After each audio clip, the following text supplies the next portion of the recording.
आताची मोठी बातमी समोर येते साम टीव्हीवर। आताची सर्वात मोठी बातमी आपण बघतोय पीएम मोदींची मुख्यमंत्री पदासाठी फडणवीसांना पसंती असल्याचं बघायला मिळतंय। पीएम मोदींची फडणवीसांच्या नावालाच पसंती असल्याची ही सगळ्यात महत्त्वाची बातमी समोर येते। एकीकडे बघतोय आपण मुख्यमंत्री पदाचा तिढा काही सुटलेला नाहीये, मात्र पीएम मोदींची मात्र देवेंद्र फडणवीस यांनाच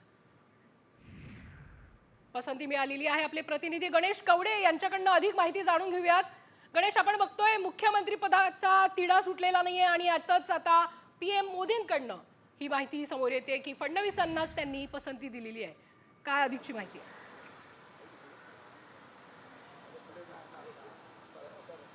प्रेरणा नक्कीच मुख्यमंत्री पदासाठी आहे ते देवेंद्र फडणवीस यांच्याच नावाला पंतप्रधान नरेंद्र मोदी यांची पसंती असल्याचं सांगितलं जातं आणि त्याचबरोबर जी भाजपसाठी काम करणारी एक संघटना आहे ती म्हणजे आर.एस.एसचा देखील आहे तो देवेंद्र फडणवीस यांच्याच नावाला पसंती आहे। त्यामुळे जवळपास देवेंद्र फडणवीस हे राज्याचे मुख्यमंत्री होतील हे निश्चित झालेलं आहे। त्याचबरोबर जे भाजपचे नेते सगळे आमदार आहेत या नेत्यांची सर्वांची बैठक आहे ती शुक्रवारी पार पडेल आणि या शुक्रवारी बैठकीमध्ये आहे तो भाजपचे नेते आहेत ते निवडले जाणार आहेत आणि त्याचबरोबर जो शपथविधीचा कार्यक्रम आहे तो देखील 2 तारखेला होईल अशी सूत्रांकडून माहिती आहे ती प्राप्त झालेली आहे। मात्र देवेंद्र फडणवीस यांचं नाव आहे ते जवळपास पूर्णतः निश्चित झालेलं आहे आणि या सगळी प्रक्रिया आहे ती शुक्रवारी नाव घोषित होईल आणि त्यानंतर 2 तारखेला याचा शपथविधी होताना पाहायला मिळणार आहे। त्याचबरोबर मुख्यमंत्र्यांबरोबर आहे ते भाजपचे 10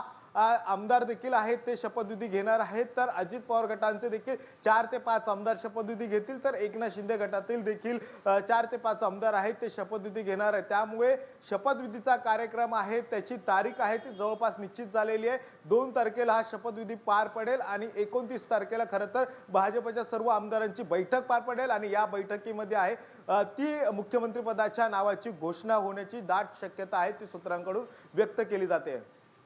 तर आपण बघतोय पंतप्रधान मोदींची फडणवीसांच्या नावालाच मुख्यमंत्री पदासाठी पसंती मिळाल्याचं आपण बघतोय। एकीकडे मुख्यमंत्री पदाचा तिढा सुटलेला नव्हता। एकनाथ शिंदे, फडणवीस, अजितदादा पवार अशी 3 नावं समोर होती। याच्यात भाजपकडून देवेंद्र फडणवीस यांचं नाव आघाडीवर होतं आणि आता पंतप्रधान मोदींकडनं देवेंद्र फडणवीस यांच्याच नावाला पसंती मिळाली आहे।